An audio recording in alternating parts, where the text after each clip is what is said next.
이사야서 16장 6절입니다. 이사야서 16장 6절입니다.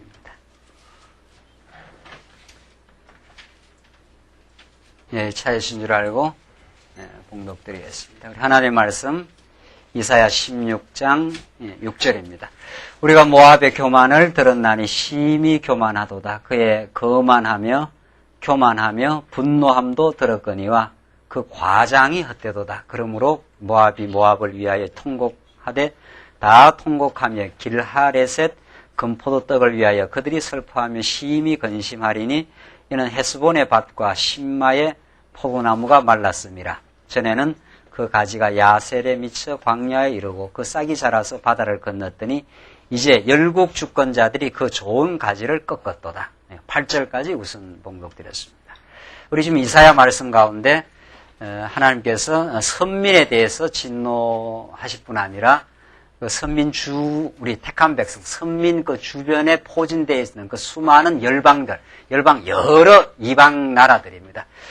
그 나라들이 전부 유다 한 나라를 도간의 지처럼 둘러싸가지고 정말 괴롭히고, 유다를 곤란하게 만들고, 마침내는 아수르에 의해서 대홍수의 범람에 의해서 목이 다 차도록 밀고 들어오고, 마침내 바벨론을 통해서는 나를 아주 거들내다시피, 거들내버리는 아예 그런 그 이방 대적들에 대해서 하나님께서 때가 되면은 진노를 하시고 그들을 심판해버리시고 유다를 새롭게 회복하겠다 하는 것이 지금 우리가 공부하는 열방에 대한 진노입니다.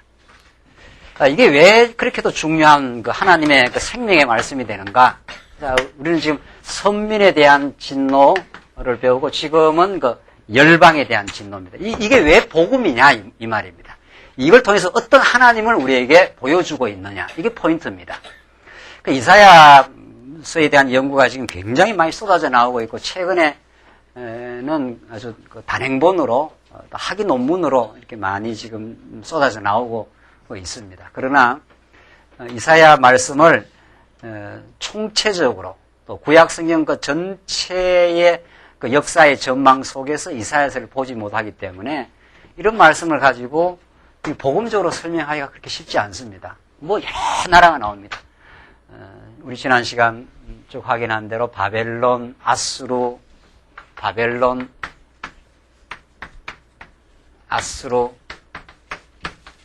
뭐 다메섹, 모압, 오늘 공부하는 모압, 애굽, 뭐 기타 등등 여러 지금 나라들에 대해서 하나님께서 그들 그 교만하고 강성한 나라를 꺾어버리겠다, 그들을 쳐버리겠다 그 말입니다.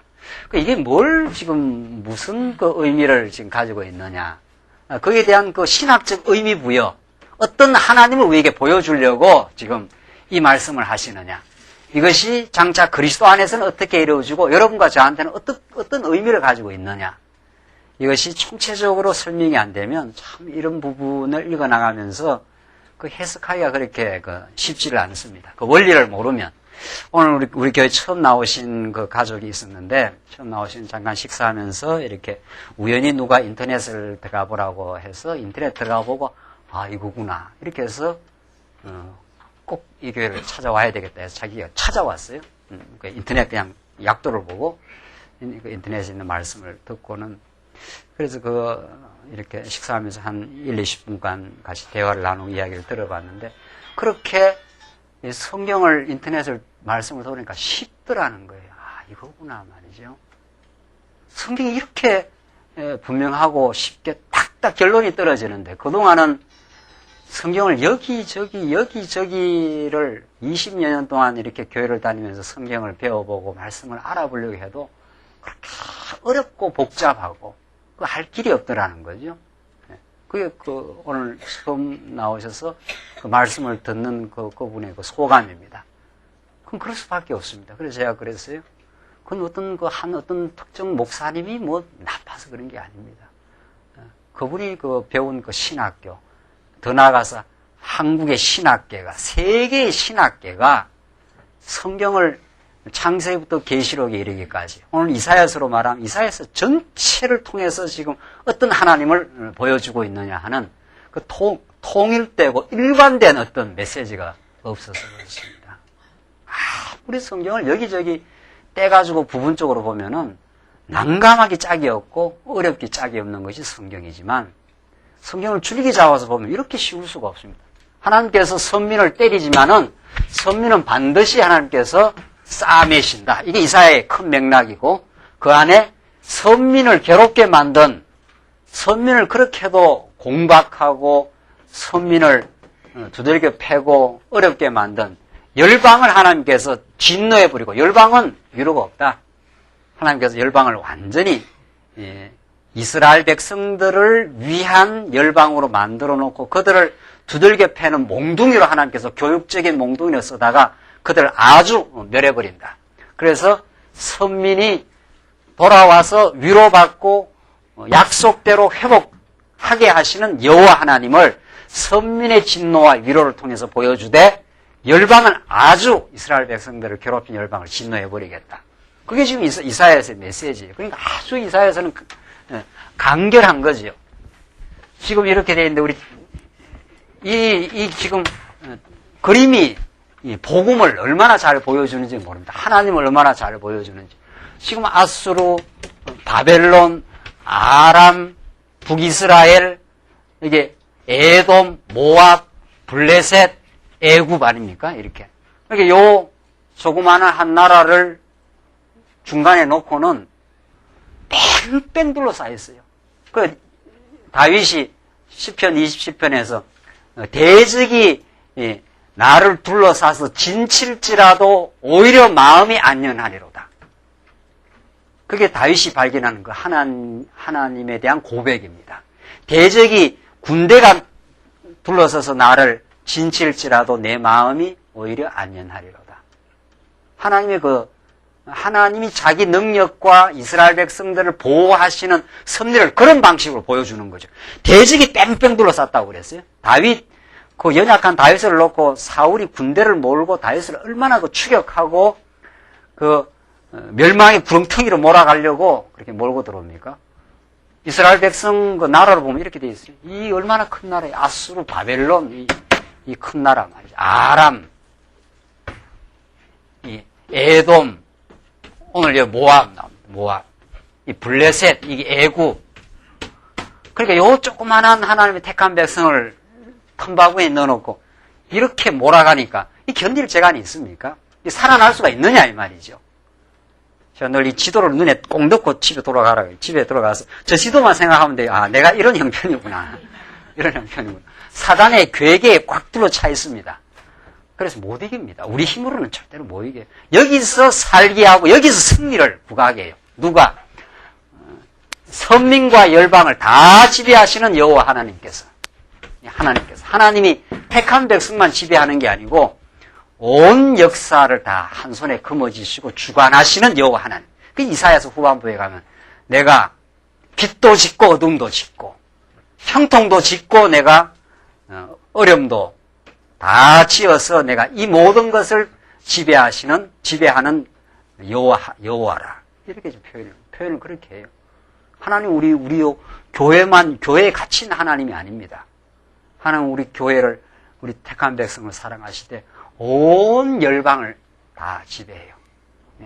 일본 선수들도 다 지배해서 5대0으로까지 잘 또 싸우게 하잖아요. 그 다 하나님의 그 섭리입니다. 주변의 강대국들 말이죠. 다 하나님의 손아귀에 붙들린 하나님의 계시 도구들입니다. 전부 계시 도구인데 이 바벨론은 이 도구는 한번 이스라엘 백성들을 괴롭히고 교육시켰다가 아주 망하게 해버려요. 그러나 택한 백성은 망하는 것처럼 보여도 안 망합니다. 망한 것처럼 보여도 절대로 안 망하죠. 이 나라가. 그걸 지금 이사야서는 역사 전체를 통해서 너희들이 하나님 앞에 사랑의 매를 맞기는 하지만은 반드시 회복해서 돌아오고야 만다. 내가 여호와 아니냐. 내가 약속한 대로 그 약속을 지켜주지 않느냐 하는 것이 지금 이 수많은 열왕들을 하나님께서 때리시는 진노해서 무너뜨리는 장면입니다.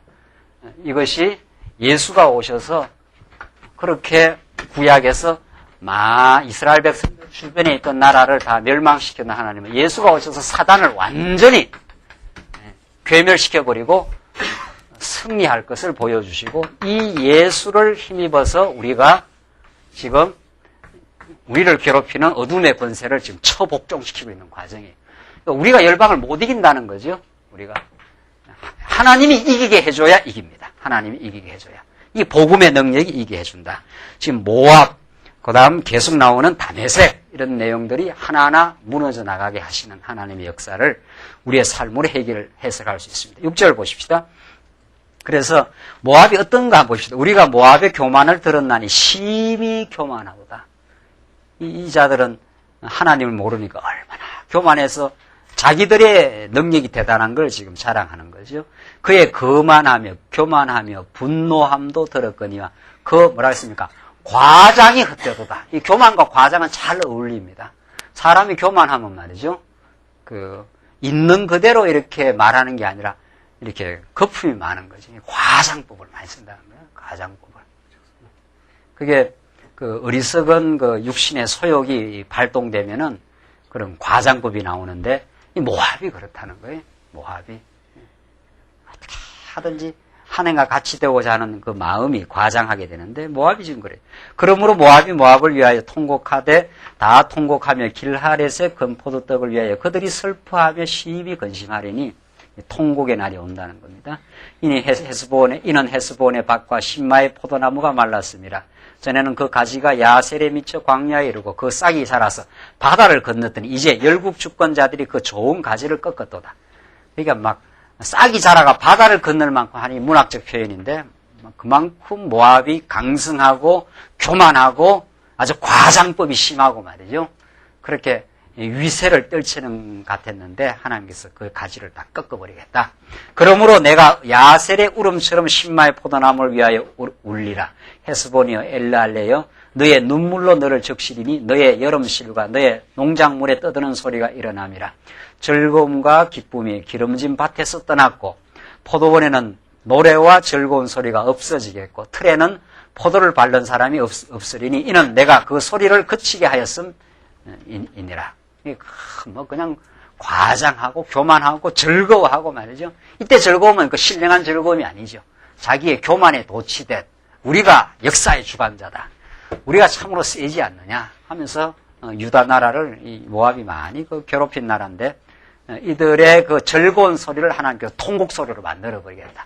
양지가 음지되게 하고 아주 음지처럼 보이는 아주 역사에서 한 구팅이 속에서 많은 열방에 의해서 정말 그 고난을 겪을 수밖에 없는, 도대체 이게 살아남을까 할 정도로 말이죠.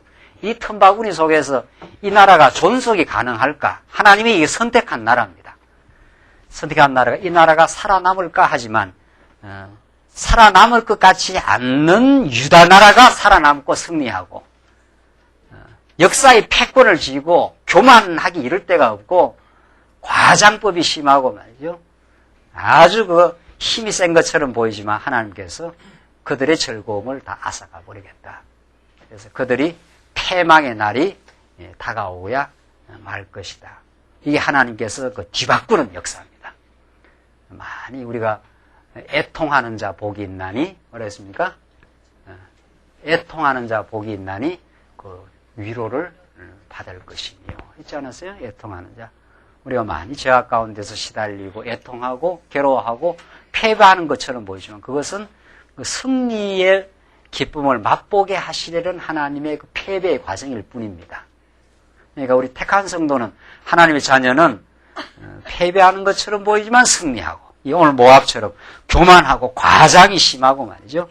얼마나 막 융성하게 보이는 그 파워가 한 번에 꺾여버리는 날이 있다는 거죠. 그게 하나님께서 그렇게 하시겠다는 뜻입니다. 12절, 모압 사람이 그 산당에서 피곤하도록 봉사하며 자기 성소에 나아가서 기도할지라도 무교하리로다. 하나님 모압을 멸망시키고자 하는 정한 뜻을 기도한다고 이게 되는 게 아니라는 거예요. 이때 기도야 가짜 기도죠. 산당에서 피곤하도록 봉사하며, 그런다고 하나님이 모압을 멸망시키도록 정해놓은 뜻을 돌이키지 못한다. 정성 들이고 기도한다고 되는 게 아니라는 거예요. 하나님이 모압의 멸망을 선포해 놓았다. 이는 여호와께서 전에 모압을 들어 하신 말씀이여니와, 이는 전에 모압을 들어서 하신 말씀이여니와. 말씀. 도대체 말씀이 뭐냐? 말씀이 뭐냐? 우리 하나님 말씀 전에 그렇게 다 교회마다 하나님 말씀 강조하잖아요. 그 말씀이 뭐냐? 여기에 대한 정의가 없어요. 말씀이 뭔지. 하나님 말씀이 그렇게 소중하다. 많이 성경 보고 읽어야 된다. 그 말씀 중심으로 우리가 사는 것이다. 그래도 그 말씀에 대한 올바른 정의를 못 내리는 거죠. 하나님 말씀은 이 로고스입니다. 로고스. 로고스예요. 이게 로고스는 모든 우주 만물의 근원이요, 능력이요, 힘이요, 하나님의 뜻이요, 계획이요. 모든 게 하나님의, 이 말씀은 언어 자체가 아니고 그 능력을 가지고 있는 하나님 그 자체, 빛과 능력을 소유하고 있는 그런 것이, 그런 모든 걸 함축하고 있는 것을 헬라어 로고스라는 그 말을 신약 기자가 끌어당겨가지고 하나님을 지금 표현해요. 태초에 말씀이 계시니라. 그 말씀이 하나님과 함께 계시니 그 말씀이 곧 하나님이라. 그 안에 빛과 생명이 있었나니. 이렇게 나오거든요. 그 말씀, 기독교는 말씀의 종교라 하는 것은 정말 이게 보통 이야기가 아니에요. 우리가 이렇게 존재하고 살아 숨쉬고 역사가 지배하는 이 모든 것이 말씀인데 그걸 어떻게 말씀을 정의해야 되나? 이게 언약과 성취라는 거예요. 하나님 그 로고스의 능력을 하나님께서 말을 통해서 약속하시면 그걸 반드시 역사 가운데 내가 이루겠다 하는 걸 통해서 하나님의 모든 걸 쥐고 능력의 근원임을 약속대로 이루시는 방식을 통해서 보여준다. 그게 예수 그리스도 안에서 집약적으로 이루어지고 그것이 온 우주 만물에 말씀의 능력이 지금 드러나지 않은 곳이 없는 그게 말씀입니다. 말씀대로 안 되는 게 없어요. 이 세상. 모압이 멸망하는 것도 하나님께서 말씀하신, 모압을 들어 하신 말씀 예언이와 모압 멸망이 다 예언되어 있어요. 모세를 통해서 이방 대적들을 하나님께서 다 괴멸해버리겠다. 이미 신명기에 예언되어 있습니다. 너희들을 괴롭히는 대적을 내가 다 치겠다는 거죠. 그러니까 하나님이 대적을 붙여서 우리가 공고하게 빠뜨리기도 하고 하나님께서 대적을 멸망시켜가지고 우리가 회복하기도 하고 그런 거죠. 그래서 하나님께서 우리를 죄악 가운데 어떻게 해요? 가두기도 하시고 그래서 꼼짝 못하게 죄의 종로로 하면서 갈등하고 괴로워하고 미워하고 몸부림치며 사는 건 하나님께서 그렇게 가둬놔서 그렇습니다. 아무도 죄악의 종로로 해서 못 벗어납니다. 그랬다가 하나님의 능력으로 죄악 권세를 괴멸시키고 우리를 생명의 성령의 법으로 건져주시기도 하고 그게 가두기도 하고 어떻게 해요? 건져내시기도 하고 이기기도 하고 지게도 하시고 딱 그 말입니다. 그게 하나님이 우리의 주관자이시고 주인이다 하는 것을 모압 멸망을 통해서 그 말씀으로 지금 보여줍니다. 그래서 14절 이제 여호와께서 말씀하여 가라사대 품꾼의 정한 해와 같이 3년 내에 모압의 영화와 그 큰 무리가 능욕을 당할지라 그 남은 수가 심히 적어 소용이 없이 되리라 하시더라. 이렇게 모압은 역사 가운데 이 예언대로 모압의 영화와 그 교만과 그 과장을 하나님께서 제거시키고 없애버리겠다. 이게 모압이 이스라엘 백성을 괴롭힌 세력이었습니다. 그 다음 다메섹 봅시다. 다메섹은 그 아람 나라의 그 수도입니다. 아람 나라의 수도. 이 다메섹이 어디하고 결탁해갖고 밀고 들어왔습니까? 북이스라엘하고. 그렇죠? 아하스 왕 시대 때 이 다메섹이 여기 있거든요. 아람과 북이스라엘이 연합작전을 해갖고 남쪽 유다를 밀고 들어온 그런 나라를 하나님께서 치겠다. 이렇게 되어 있습니다. 17장 1절로 3절을 봅시다. 다메섹이 초장으로 변해서 이스라엘처럼 다 망한다고 되어 있습니다. 다메섹에 관한 경고라. 보라, 다메섹이 장차 성읍 모양을 이루지 못하고 무너진 무더기가 될 것이라. 그렇게 강하게 보이는 이 아람 나라가 무너진 무더기처럼 그렇게 하나님께서 썰어버리겠다. 아로엘의 성읍들이 버림을 당하리니 양무리를 치는 곳이 되어 양이 눕되 놀라게 할 자가 없을 것이며 에브라임의 요새와 다메섹 나라와 아람의 남은 백성이 멸절하여 이스라엘 자손의 영광같이 되리라. 만군의 여호와의 말씀이니라. 아람의 남은 백성이 아주 멸절한다는 거예요. 그렇게 강하게 보이는 아람이 남쪽 유다를 아주 막 그냥 초토화시키려고 북이스라엘하고 연합 전선을 해가지고 밀고 들어던 나라를 하나님께서 쓸어버리겠다. 4절 그날에 야곱의 영광이 쇠하고 그 살찐 몸이 파리하리니. 그날에 야곱의 영광이 쇠하고, 이때 야곱은 북이스라엘을 지칭합니다. 북이스라엘. 아람도 망하고 북이스라엘도 망하고. 그건 역사 가운데 그렇게 망했지 않습니까?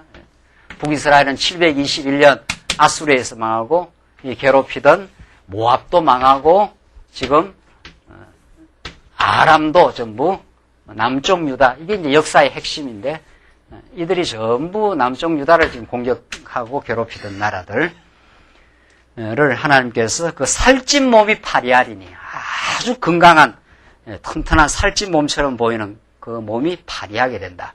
마치 추수하는 자가 곡식을 거두어 가지고 그 손으로 이삭을 벤 것 같고 르바임 골짜기에서 이삭을 주운 것 같으리라.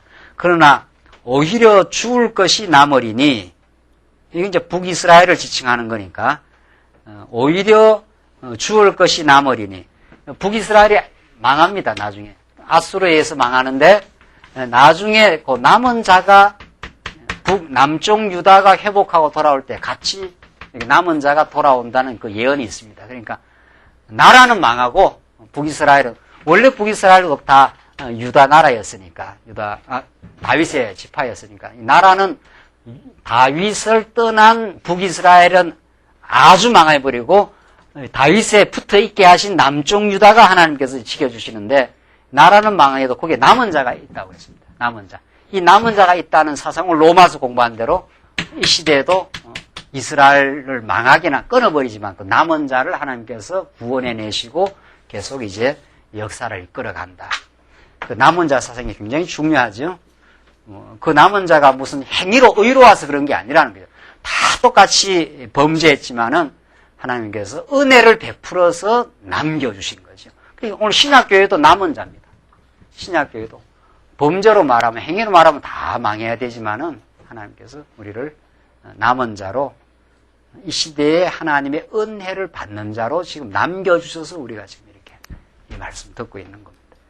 그래서 오히려 죽을 것이 남으리니 감람나무를 흔들 때 가장 높은 가지 꼭대기에 실과 2, 3개가 남은 것 같겠고, 다 막 감람나무에 다 떨어지는데 제일 꼭대기에 2, 3개가 간들간들 그렇게 남아있는 저기 실과가 있는 것처럼 그렇게 하겠다는 거죠. 무성한 나무의 가장 먼 가지에 4, 5개가 남음 같으니라. 그러니까 무성한 나무의 가장 먼 가지에 4, 5개, 너댓 개 정도가 남아가지고 그렇게 하나님이 은혜로 남겨준다가 있어서 우리가 돌아온 거죠. 얼마나 지금 많은 사람들 가운데 우리가 지금 뽑힘을 받았습니까? 아주 무화과 나무의 꼭대기에 한 2, 3개 남은 것처럼 정말 이 시대에 얼마나 많은 사람들이 많은데, 또 예수 믿는 사람도 얼마나 많습니까? 그 중에 특별히 말씀운동 멤버로 하나님께서 우리를 남은 자로 특별히 불러냈기 때문에 와 있습니다. 우리가 옛날에 뭐 다니던 교회라든가 그게 다 또 이 말씀을 같이 듣기도 하는 사람들 있잖아요. 그래도 그 남은 자가 되어야 이 시대의 말씀운동의 멤버가 되도록 예정한 자라야 돌아옵니다. 오늘도 뭐 새로 오신 분, 그 사람 우연히 그 인터넷 누가 들리는데, 그 들리려면 딱 한 번 듣고 들립니다. 아하, 이게 맞구나 말이죠. 그게 하나님께서 남은 자를 지키시고 보호하시는, 나무의 가장 먼 가지에 4, 5개가 남은 같으리라. 남을 것 같지 않는데 하나님께서 지켜주신다. 7절 보십시다. 17장 7절 계속 보시면은, 그날에 사람이 자기를 지으신 자를 쳐다보겠으며 그 눈이 이스라엘의 거룩한 자를 바라보겠고 자기 손으로 만든 단을 쳐다보지 아니하며, 그 자기 손으로 만든 단은 이게 안 되는 거구나. 자기 공로, 자기 정성, 이걸로 우리가 구원받는 게 아니고 자기 손가락으로 지은 아세라나 태양상을 바라보지 아니할 것이며, 그날에 그 견고한 성읍들이 옛적의 이스라엘 자손 앞에서 버림받은 수풀 속의 처소와 작은 산꼭대기의 처소 같아서 황폐하리니, 이는 내가 자기의 구원의 하나님을 잊어버리며 자기의 능력의 반석을 마음에 두지 않은 까닭이라. 그러므로 내가 기뻐하는 식물을 심으며 이방의 가지도 이종하고 내가 심은 날에 울타리로 두르고 아침에 너의 씨로 잘 발육하도록 하였으나 근심과 심한 슬픔의 날에 농작물이 없어지리라. 그래서 너희가 구원의 하나님을 잊어버린 북이스라엘은 망하고 그 중에 남은 자만 하나님께서 택한 백성이 있어서 돌아오게 하나님께서 해 주시겠다. 12절 계속 보십시다. 12절로 14절 이스라엘을 침공한 나라들이 다 망할 것을 말합니다. 보십시다. 12절 슬프다 많은 민족이 소동하였으되 바다 파도에 뛰노는 소리같이 그들이 소동하였고 열방이 충돌하였으되 큰 물에 몰려옴 같이 그들도 충돌하였도다. 열방이 충돌하기를 많은 물에 몰려옴 같이 하나 주께서 그들을 꾸짖으시리니 나오잖아요. 그 남쪽 유다를 이방 대적들이 밀고 들어와서 그 나라를 아주 붕괴시켜 버리려고 하나님이 택한 나라를 붕괴시켜 버리려고 그렇게 소동하고 바다에 뛰노는 소리처럼 막 그냥 밀고 들어온다는 거죠. 그러나 주께서 그들을 꾸짖으시니 13절 되어 있어요.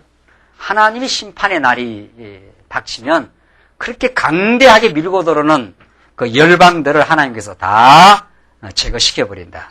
주께서 그들을 꾸짖으시리니 그들이 멀리 도망함이 산의 겨가 바람 앞에 흩어짐 같겠고, 겨가 뭐 바람이 불어제치면 다 흩어져 버리잖아요.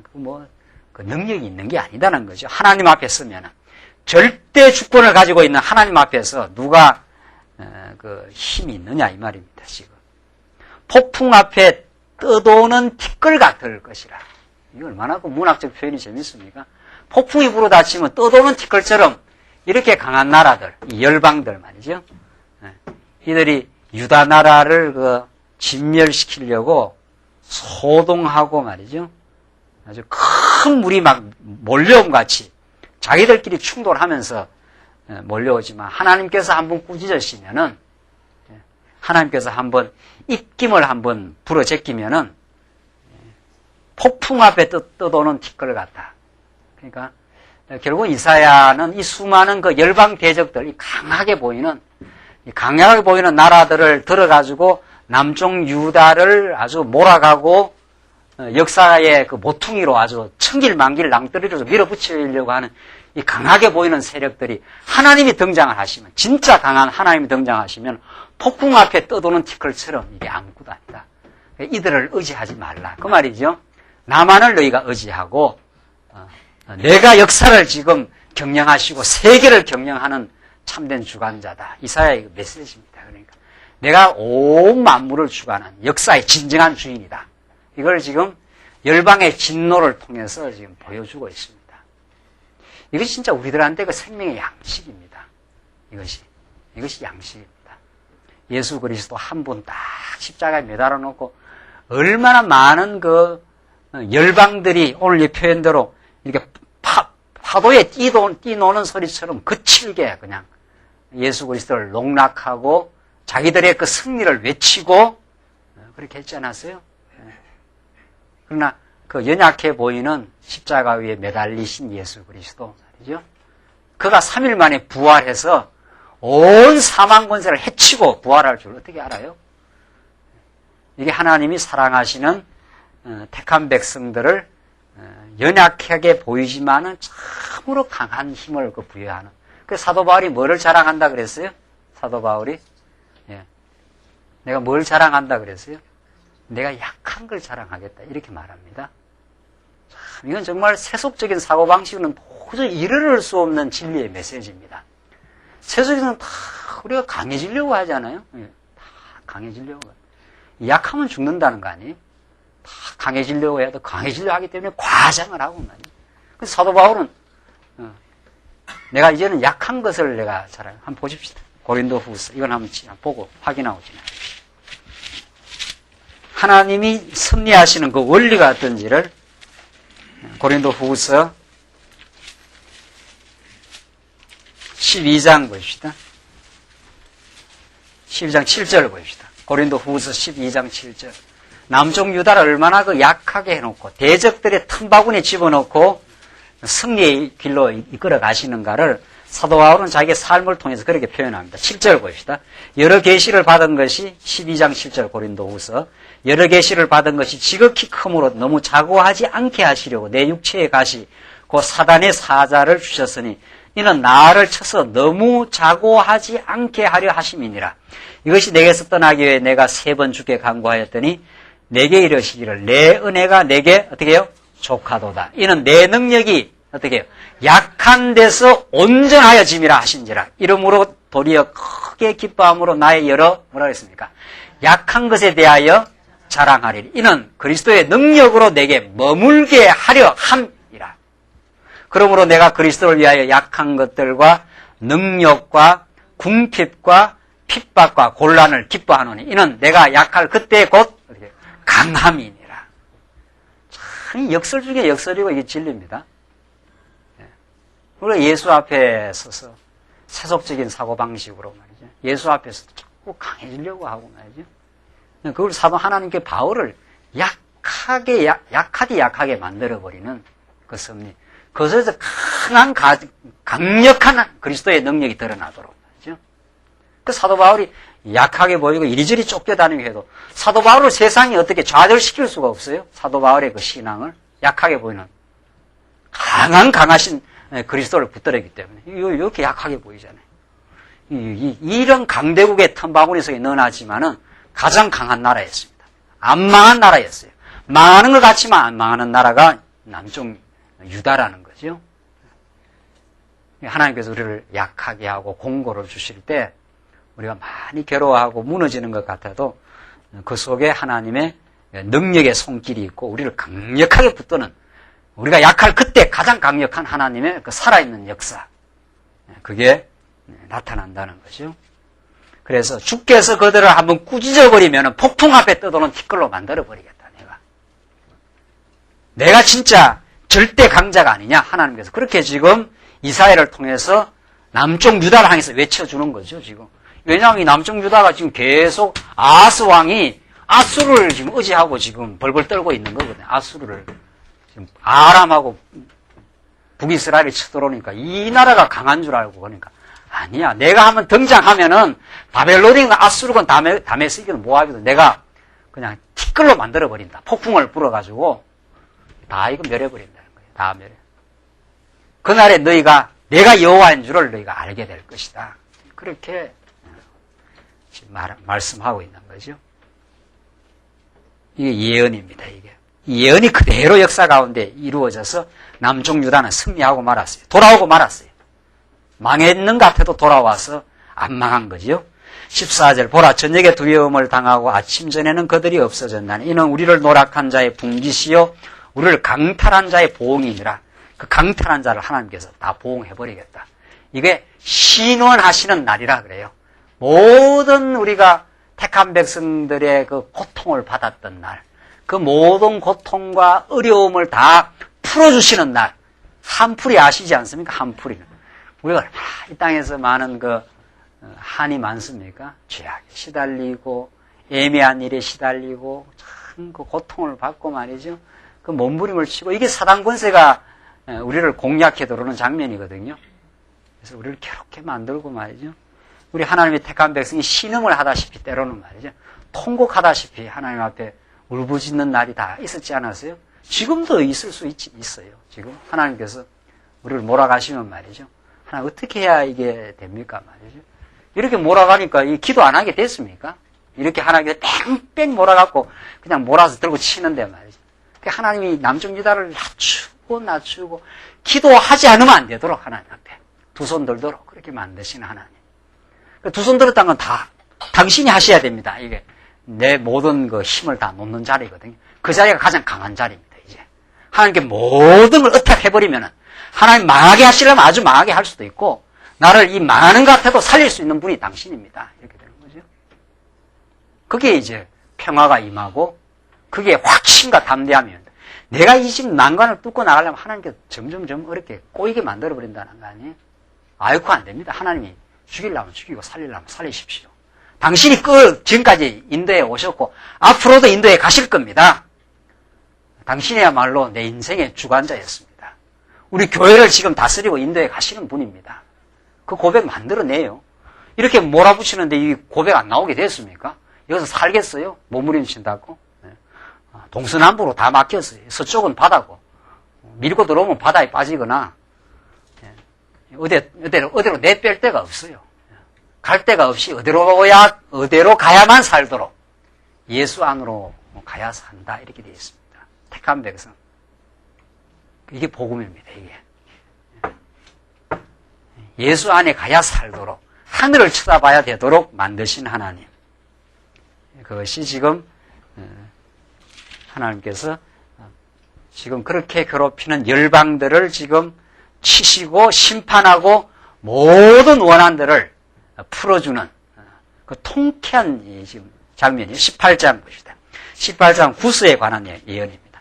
슬프다 구스의 강 건너편 날개치는 소리 나는 땅이여 갈대배를 물에 띄우고 그 사자를 수로로 보내며 이르기를 너희 경첩한 사자들아 너희는 강들이 흘러 나누인 나라로 가되 강들이 흘러 나누인 나라니까 이게 구스 나일강이 있는 이쪽입니다. 장대하고 준수한 백성 곧 시초부터 두려움이 되며 강성하여 대적을 밟는 백성에게로 가라 하도다.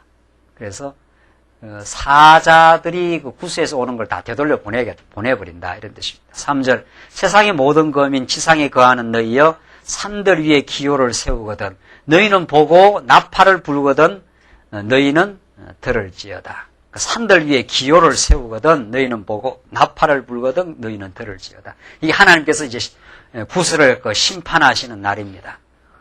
요번에 막 일본하고 야구에서 이기니까 깃발을 막 꼽잖아요.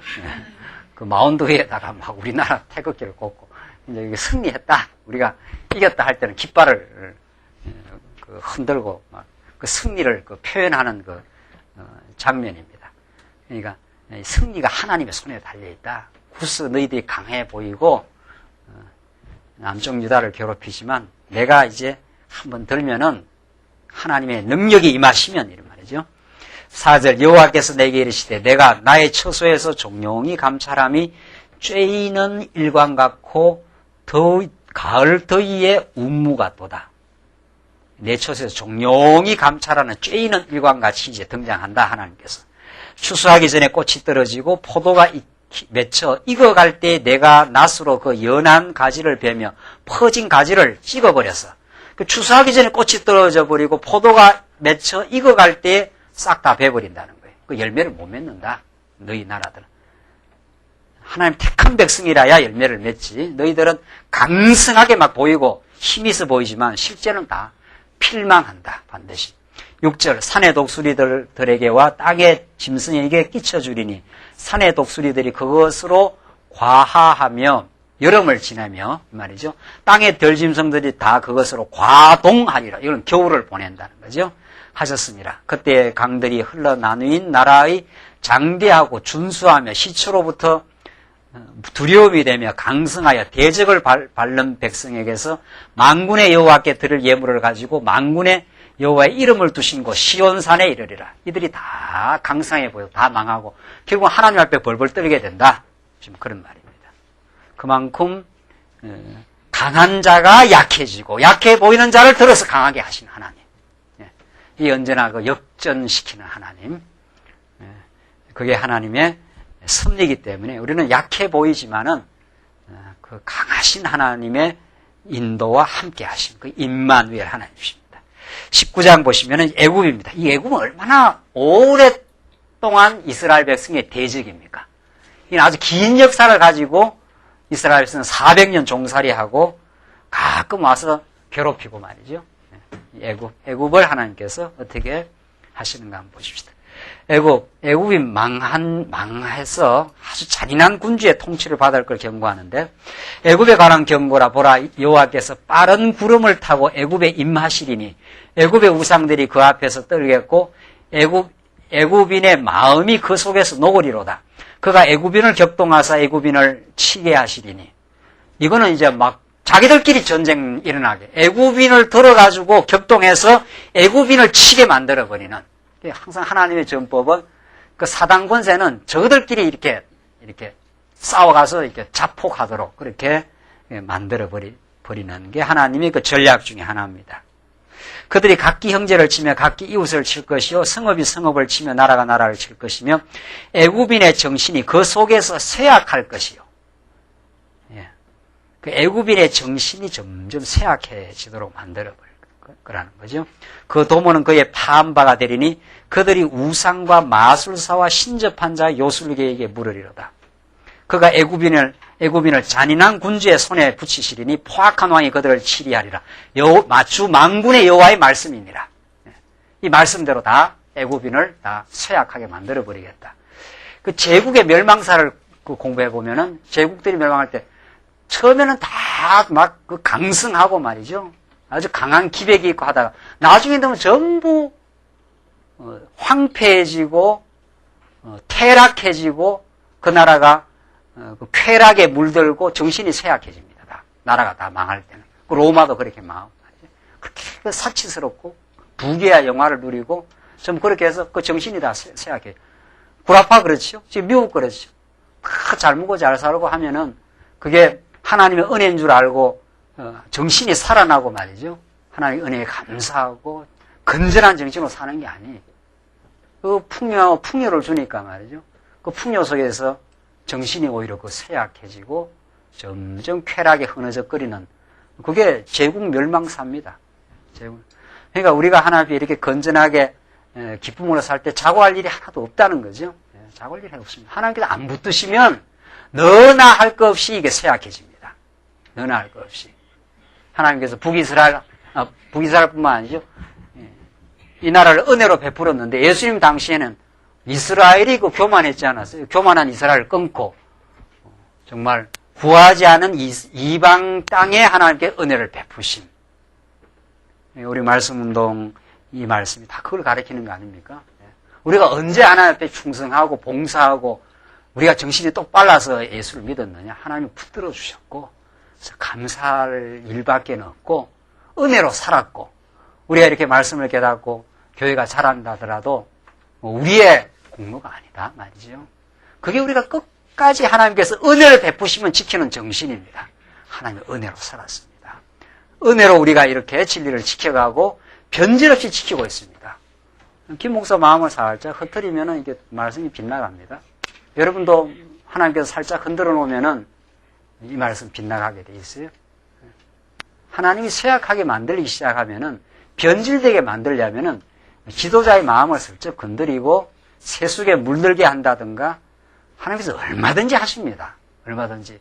그렇게 안 되어지기를 오히려 이 강대한 나라를 틈바구니에 놓고 하나님이 지켜주시옵소서. 이게 우리의 그 간절한 기도일 뿐이에요. 하나님 우리 광야교회를 지키시고 이 강단을 지키시고 우리 듣는 성도님들의 마음이 변질이 되지 않도록 우리가 연약하니까 하나님이 말씀으로 지켜서 이 순수한 복음을 지켜나가도록 하시옵소서. 그렇게 간절하게 하나님께 내어 달리고 우리의 연약성을 아는 그 길이 우리의 승리의 길입니다. 우리가 뭔가 말씀을 잘한다 말이죠. 이만큼 했으면 우리가 해나갈 수 있다. 이런 게 아니에요. 은혜에 붙들린 사람. 우리가 점점 더 말씀을 깨달아 간다는 것은 하나님께 절대적으로 의지하는 마음. 그 속에 승리가 있고 약해 보이는 그 속에 모든 이방 대적을 다 괴멸하고 남쪽 유다를 끝끝내 지켜나가시는 하나님. 이게 오늘 그 살아있는 교회입니다. 2000년 역사를 보란 말이죠. 어느 때 교회가 막 그냥 세속적으로 융성할 때가 있었는가. 그때가 다 타락의 시점입니다. 초대교회 그랬죠. 314년 밀라노 칙령에 의해서 전부 교회를 갖다가 공인해주고 사람이 많이 모여들고 말이죠. 건물이 그냥 서고 지도자의 권위가 서나가는 그때가 타락의 길이에요. 그때가 성도님들 많이 오는 거 오지도 않지만은 오는 거 그렇게 막 그냥 세상적으로 좋아할 일이 없어요. 오면은 우리가 다 돌봐야 되고 섬겨야 되고 진리를 더 견고하게 지켜나가야 될 일이 많아지는구나. 이렇게 생각하는 게 너무도 당연한 겁니다. 그러나 이 목회자 정신이 돌아가고 정신이 쇠약해지면 말이죠. 하나님의 영광인지 자기 영광인지 모르는 거죠. 그래서 교회를 외적으로 성장을 시키고 말이죠. 그게 무슨 교회의 강한 힘인 것처럼 그게 이제 교회에게 타락의 그 길입니다. 그게. 교회사가 언제나 그걸 말했어요.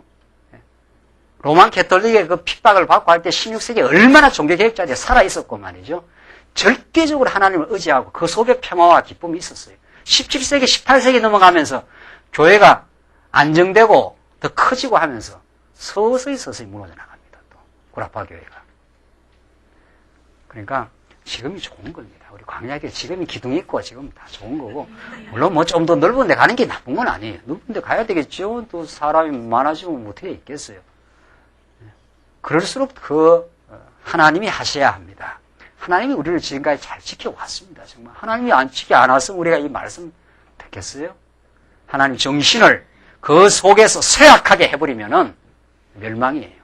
하나님의 손에 달린 거지 우리가 믿음 좋아서 그런 게 아니라고 우리는 그렇게 생각하면서 하나님 앞에 나가고 있습니다. 그렇게 우리 붙들어 주시기를 우리는 19장 5절 보십시오. 19장 5절 5절로 10절 한발과 흉년과 사업의 실패 등으로 다 망하게 될 걸 말합니다. 바닷물이 없어지겠고 강이 잦아서 마르겠고 강들에게서 악취가 나겠고 애굽 시냇물은 줄어들고 마름으로 달과 같이 시들겠으며 나일 가까운 곳 나일 언덕의 초장과 나일강 가까운 곡식밭이 다 말라서 나라 없어질 것이며 어부들은 탄식하며 무릇 나일강에 낚시를 던지는 자는 슬퍼하며 물에 거물을 치는 자는 피곤할 것이며 거물 친다고 되는 게 아니라는 거예요. 전부 하나님이 되게 해야 되는 거지 그날에 다 약화시켜버리면 애굽이 다 약하게 된다는 거예요. 9절 세마포를 만드는 자와 백목을 짜는 자들이 수치를 당할 것이며 애굽의 기둥이 부서지고 품꾼들이 다 마음에 근심하리라. 이렇게 참 애굽 문명, 이집트 문명하면 세계 4대 문명 중에 하나 아닙니까? 이게 이 나라가 이렇게 쇠약해지고 멸망될 걸 누가 점칠 수 있었느냐? 아무도 모릅니다. 아무도. 미국이 저 강대한 미국이 지금 서서히 쇠약해 들어갈 겁니다. 저게 망하리라고 누가 보겠어요? 영국이 해가 지지 않는 나라로 온 세상을 자기 식민지로 삼고 말이죠. 그렇게 강성한 영국은 지금 역사의 뒤안길로 서서히 지금 가고 있잖아요. 역사의 뒤안길로. 정말 우리나라 같은 이 지구상에 있기나 했어요. 토끼 모양 같은 이 반도의 나라는 어디 19세기, 20세기를 지나면서 열강에 정말 핍박을 받고 아주 조그마한 이 나라가 여기에 말씀이 떨어지고 여기에 말씀 운동이 일어나고 하나님께서 한국을 지금 움직여 나가시는 그런 역사가 이건 그 세계사의 그 기적입니다. 중국이 열려 나가고 말이죠. 이게 지금 살아있는 하나님의 역사입니다. 강한 나라를 하나님께 약하게 만들고 아주 약하게 보이던 우리 한국을 살게 하시고 야구 4강까지 가고 말이죠. 이게 미국을 어떻게 이겨요? 미국을 덩치도 크고 말이죠. 돈도 많고 말이죠. 막강한 재력을 가지고 말이죠. 야구 선수들을 키워갖고 돈이 연봉이 100몇십억 되는 거 아니에요. 우리는 연봉 해봐야 5억밖에 안 되더라고요. 5억. 김 목사는 성경 연구나 할 얘기지 말이죠. 이제 신문 볼 시간도 없어요. 제가 그냥 잠깐 보는 거죠. 이게 하나님의 지금 역사다 말이죠. 그 강한 나라를 하나님께서 무너뜨리면은 무너뜨릴 수 있는 거죠. 이게 하나님이 기적 같은 역사를 일으킵니다. 우리가 그 한국 땅에 살고 있고, 우리는 한국을 사랑하고, 한국을 사랑하는 것이 아니라 한국보다 더 중요한 이 땅의 말씀 운동이 지금 꿈틀거리고 있으면서 역사의 방향을 우리가 감지할 수 있는 그 속에 우리가 살고 있음이 우리의 행복입니다. 이 시대에 우리가 정말 나서 어쩌다가 이런 말씀을 듣고 말이죠. 세계를 경영하고 역사를 지배하시는 그 속에 우리가 지금 살고 있고 이 말씀이 지금 이렇게 퍼져나가지 않아요? 이 말씀이. 그 감동이 있습니다. 새로운 식구들 오시고 말이죠. 여기서 말씀 듣고 감격하고 말이죠. 지금 인터넷을 통해서 지금 말씀 들으면서 그 역사의 물줄기가 지금 어디로 흘러가고 있다는 것을 여러분도 확인하시고 저도 확인하시고 우리 지금 해외에 있는 우리 중국에 있는 성도님들 말이 직접 지금 보고 또 일본에서도 얼마 전에 여러분 인터넷 게시판 안 봅니까? 게시판 안 보는 것 같은데 아마 게시판 한번 인쇄해서 뒤에 한번 붙여놔야 돼. 일본에서도 지금 말씀 듣는다는 거 아니에요 벌써? 네. 그렇게 해서 지금 벌써 하면 하나님은 말씀 운동을 일으켜요. 하나님께 하십니다, 이게.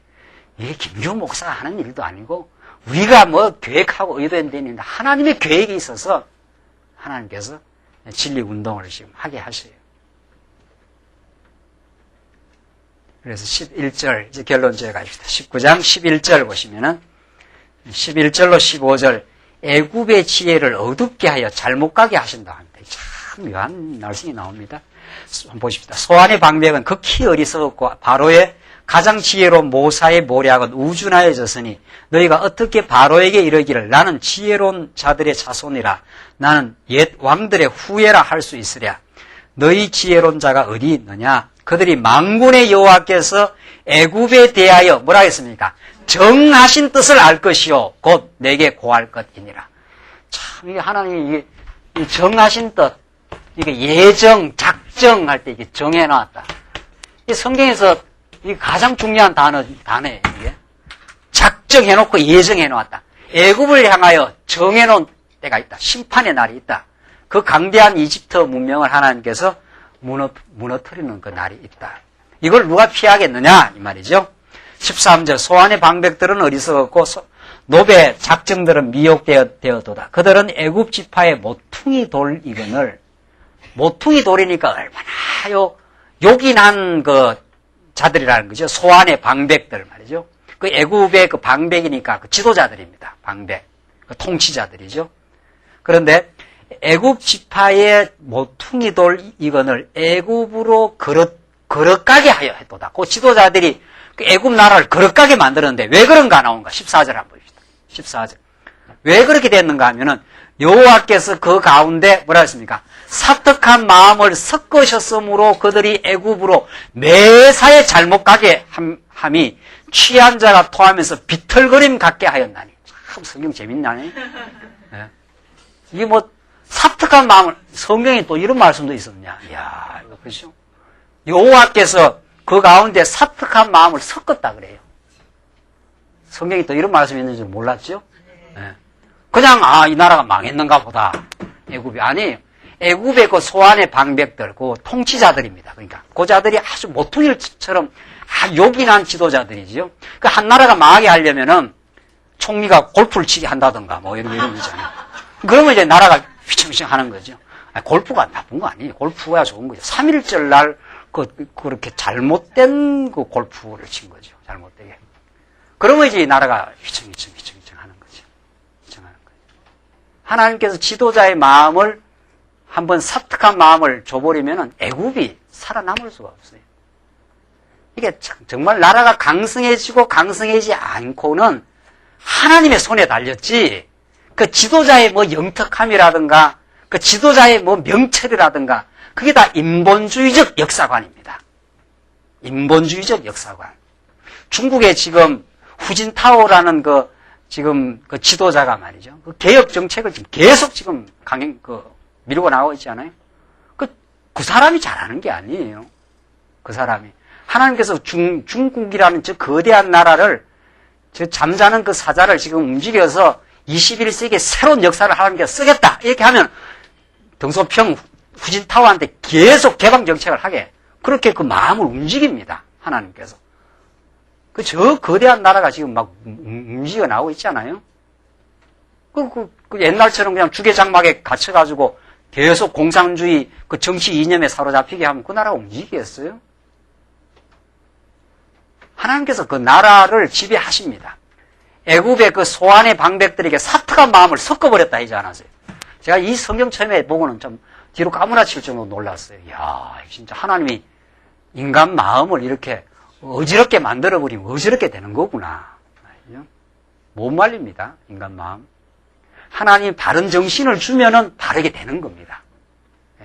한국교회를 하나님께서 바르게 하려면은 말씀 운동을 일으키고 말씀 운동 지도자들을 바르게 딱 붙들어주면 말씀 운동이 제대로 되는 거지요.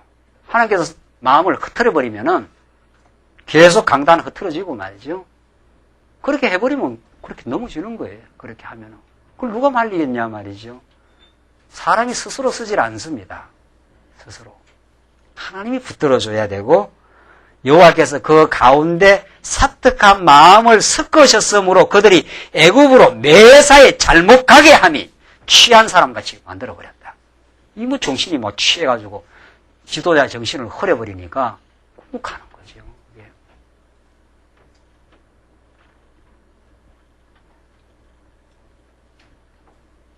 그래서 15절 애굽에서 머리나 꼬리나 종려나무 가지나 갈대나 아무 할 일이 없으리라. 예, 아무 할 일 없이 만들어버린다는 거예요. 사특한 마음을 줘가지고 그 나라가 다 약화되게 하나님께서 만들어버리시겠다. 한대로 애굽은 흔적도 없이, 애굽 제국은 흔적도 없이 사라져버렸어요. 저 강대한 애굽을 하나님께서 소환의 방백들의 사특한 마음을 어두운 사단한테 맡겨버렸다 이 말이죠. 네, 맡겨버려서 지금 자유주의 신학자들, 온갖 인본주의 신학자들 하나님께서 사단 권세에 맡겨버리니까 성경을 그냥 난도질을 해버리잖아요. 성경이 무슨 하나님의 말씀이냐.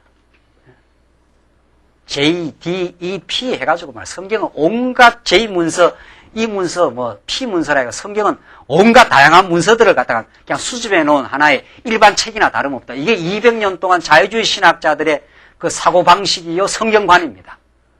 그래서 구하포교회가 지금 다 무너져 버렸어요. 하나님께서 이 세계교회를, 하나님의 교회를 그 남은 자를 통해서 다시 살리시려고 하나님께서 이 시대의 말씀 운동을 일으켜가지고 성경이 그런 잡다한 책이 아니다. 창세기부터 계시록까지 너무도 일관되어 있고 살아있는 하나님의 약속대로 역사를 이루신다. 오늘 이사야서 말씀 말하는 하나님이 선민들을 꼭 지키시고 때리지만은 싸매시는 여호와 하나님이고 선민들을 괴롭히는 모든 강대한 열방처럼 모이죠. 그들을 하나님께서 진노해서 남쪽 유다를 꺼져가는 등불 마저 끄지 않는 하나님 맞죠? 꺾어진 갈대를 꼭 마저 꺾지 아니한 살아있는 하나님의 역사가 맹력하게 역사를 지금 지배해 오신 하나님입니다.